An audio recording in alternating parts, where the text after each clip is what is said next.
Good morning, good evening, and good afternoon, everyone. This is Nick here once again with What Game Now with another thrilling installment of Nick Knows War. Last time we talked about the idea of bad mechanics, and today we're going to complement that discussion with some good mechanics. Now, for those of you who didn't watch the previous episode, go back and watch it. It's kind of interesting. The thesis of this, or the premise of this pair of episodes here dates back to about 2014 when I was in graduate school, and I was watching a YouTube video by an outfit called Extra Credits. Now, at the time, Extra Credits was just doing essentially a video game design theory, and I thought it was an interesting discussion to watch. It was cool to see the inner workings.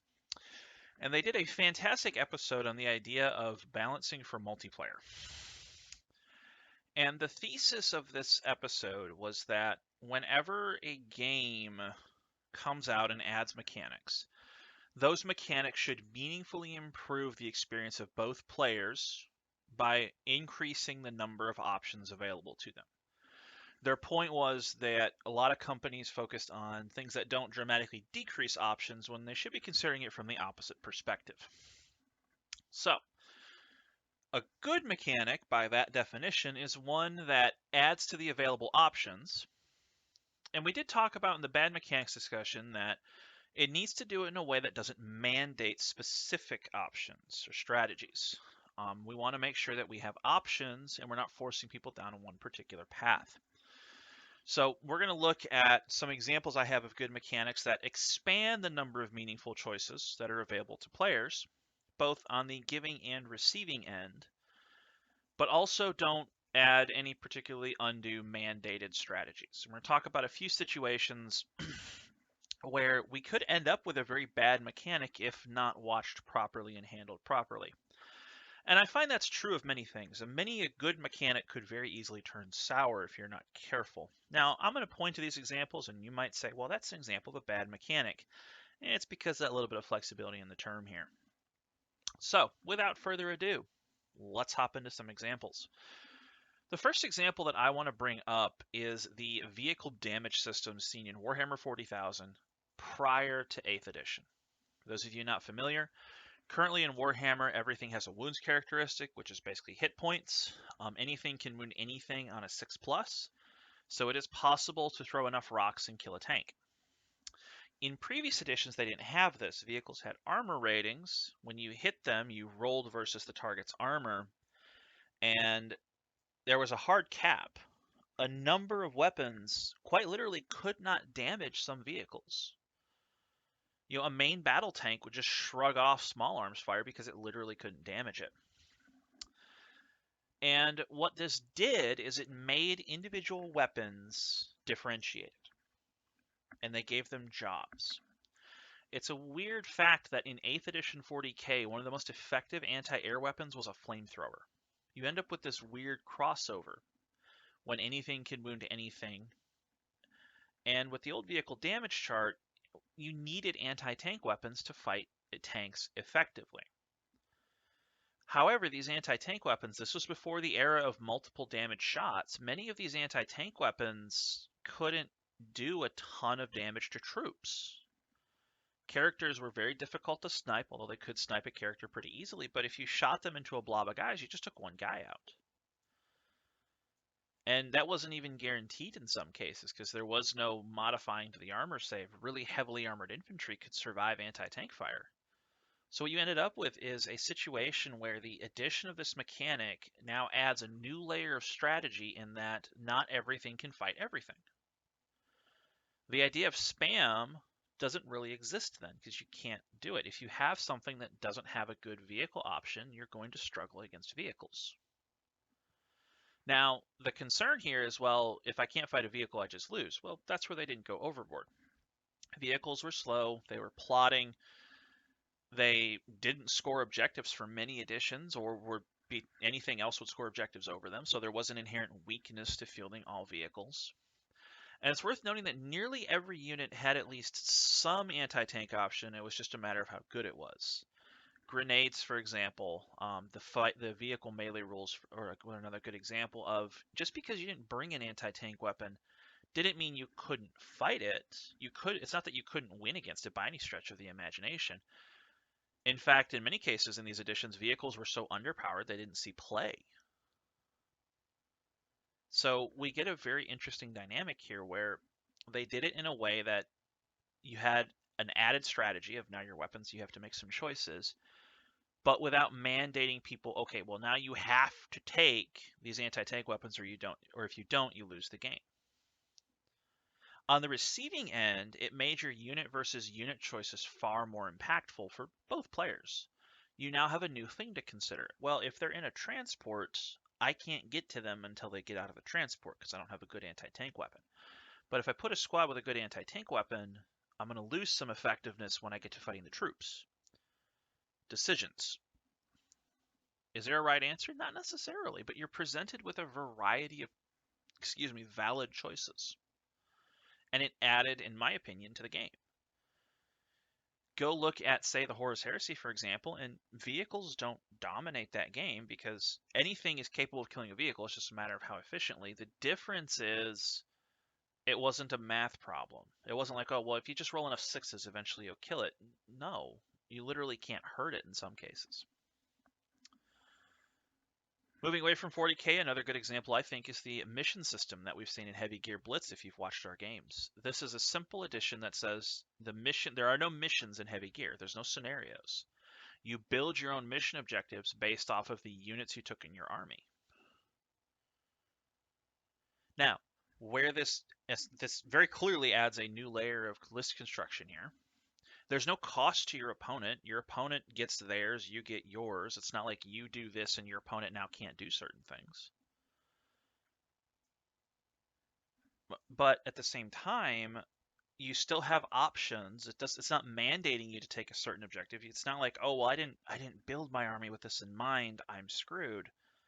It rewards good play. It doesn't punish bad play.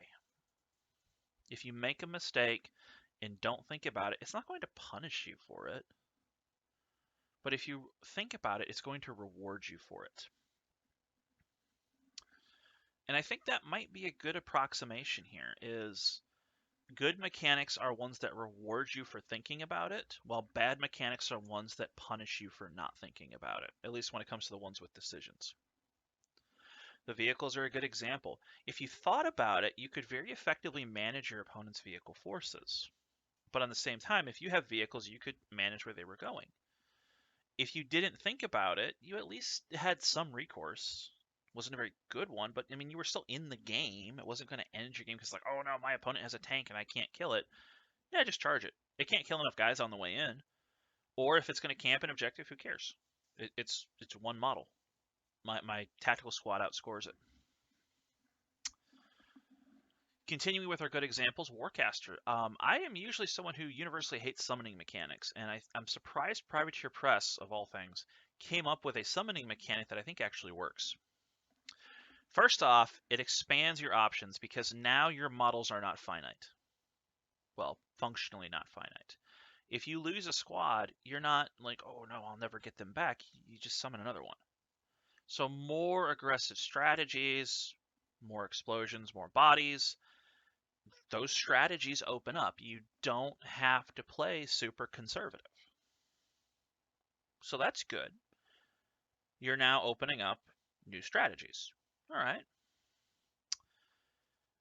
Well, how is it not OP? Well, because the replacements come in at a serious cost. This is where the decisions come in. You can totally bring every guy you lost back, but it's going to cost you something else. Now you have a balancing act to consider. Do I bring my reinforcements in? That might throw my order of activations off.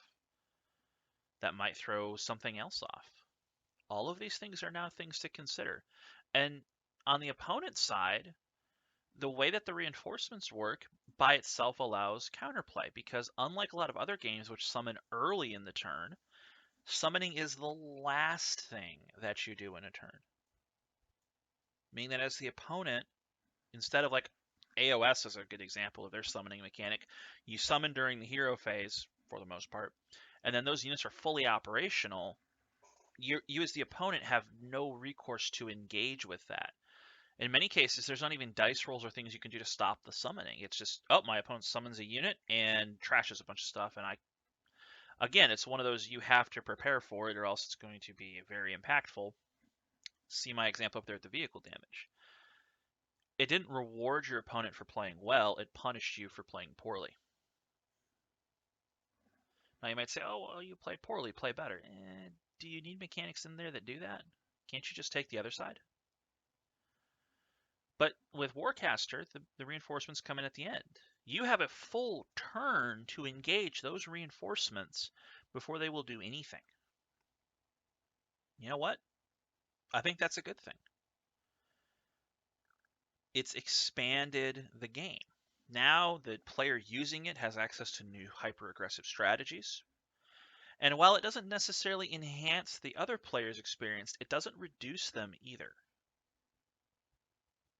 The other player is not, same thing with the heavy gear blitz system. The other player is not losing anything by you having access to this mechanic, but it's opening up new strategies for both of you since you're both going to have access to it. I wanted to give one more honorable mention here. This is not so much what I consider to be a good mechanic, so much as an example of an improvement that dramatically made it better. And I'm going to pick on GW's Warlord general traits, artifacts, relics, whatever you want to call them. In the past, you used to have to roll for these, and they were completely irrelevant. Nobody cared. Didn't matter how good it was. If you couldn't get it when you needed it, who cared? Well, they changed it to now you pick. All right. Well, now because you pick, it allows for more strategies in list design. What used to just be a random mechanic that could potentially be very game breaking. I can think of at least one game that I won because I rolled the lucky special one that I needed that was the perfect solution. And even my opponent agreed. It's like I literally won that game because I rolled in this case, it was a 5. And that gave me a stronger army. Well, there was no skill to that. So it doesn't increase my strategies.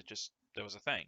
Well, now if you pick, you have more available strategies to you because the effects are reliable. Stuff like magic goes from being near useless to being incredibly useful. The only times you saw psychers in 7th edition 40k, for the most part, was when you had a mass of them and you could guarantee somebody was getting the good result. Go look at the Horus Heresy if you want to see what happens when that's not true. Psychers are just non-existent. The entire psychic mechanic, the entire warlord trait mechanic in the Horus Heresy might as well not exist. Whereas as soon as you make it pickable, a la AOS or 8th edition 40k, it totally changes the game. No longer do you have, oh, I just randomly rolled the perfect, warlord trait. Now it's built in from the start. You had a decision to make. But you as the opponent also have a decision. Psychers and spellcasters became much more useful because now they could actually do what they needed to do.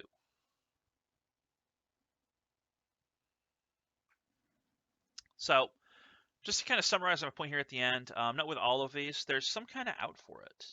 May not be a great one, but if you're caught unprepared, you are not punished. Your game is not reduced by not being prepared. Your game is enhanced by being prepared. Contrast these to some of the other ones we talked about, the double turn in AOS. It's punishing if you are not prepared for it. But it's so random that you don't really get rewarded if you are prepared for it. You can't prepare for it and get rewarded. You have to prepare. Okay. You can't prepare for getting the double turn and get rewarded for it because it's random. But if you don't prepare for receiving a double turn on your opponent's side, you're punished. Look at the dynamic here.